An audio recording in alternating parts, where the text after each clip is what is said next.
So I think, shifting to, so what do leaders do? If you're listening to this, like, what do you take away from this? How can you create a culture of innovation?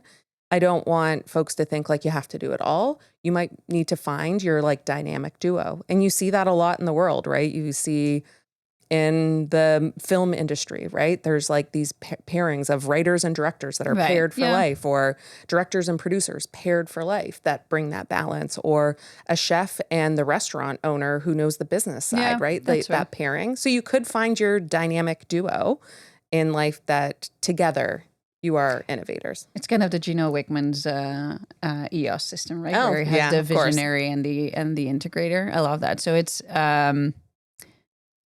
the role of leadership obviously is really important. You could have like that dynamic duo. I think there's also a place for the team that you build around you to be like complementary and to kind of help create that culture of innovation. Yeah. I'm always also still somewhat surprised to see titles like Chief of Innovation or VP of Innovation. Whole departments that are dedicated to innovation. And sure, I get it. Sometimes you really need to kind of elevate something to create that momentum. But I don't think in the long run that's sustainable.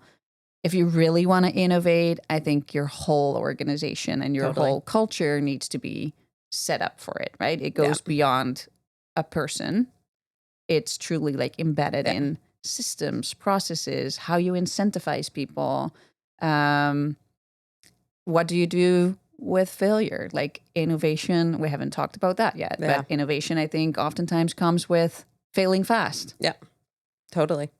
I completely agree with you. And going back to your example of entire departments or individuals with the innovation accountability centralized on them, I do think it has its time and a place to kind of centralize your efforts, get it up and running, but then there always needs to be a plan to, following your innovation definition, how do you create that widespread impact across your entire organization? But I am a big believer on a culture of innovation, and you see it a lot in core values and purpose statements and how leaders talk about their businesses. But are you really just creating a culture of creativity and ideas, or is it truly a culture of innovation? And I think the best leaders are ones that are stewards of ideas, but architects of innovation.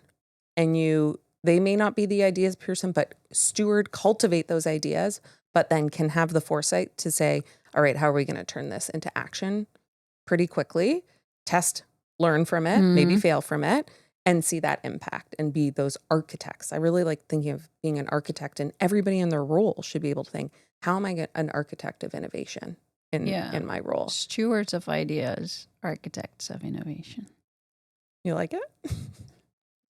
Let's save that somewhere. Yeah. Right? No, I love it. And that also, again, comes with like building the right group of people, or kind of gathering the right people, right group of people around you. You'll have your ideas people, you have your implementers, you have your data people who kind of really investigate whether this is the right way to do it, or kind of help you refine the idea. I think in one of our other episodes, we talk about leadership styles or personality preference styles. And everyone, I think, in innovation has a role to play, right? Like, as I said, ideas, collaboration, bringing the right people in, and then architects of innovation. Yeah, so it's how do we move ideas to action? You mentioned experimentation. So I think there is also something really important in your culture, in organizational cultures, to do around failure. Maybe we should even, I don't know, either we stop calling it failure because people always get a bit like... Yeah, it's a fail forward kind of thing. You still learn from it. It's like a learning, right? Yeah. Like it's not going to turn out the way you thought it would, but is that necessarily a failure, or is that just a learning that kind of helps you propel forward? And maybe in that, learnings and outcomes are equally valuable. Yeah. If you use our learnings to get to a better outcome next time. Yeah. And then there's the key piece of considering impact. Who are you doing it for? Yeah. A question I ask myself all the time, and is one of the best questions I've ever learned from somebody, is thinking about what are we changing and who are we changing it for? Or asked a different way, what are we solving for? And who are we solving it for? Yeah.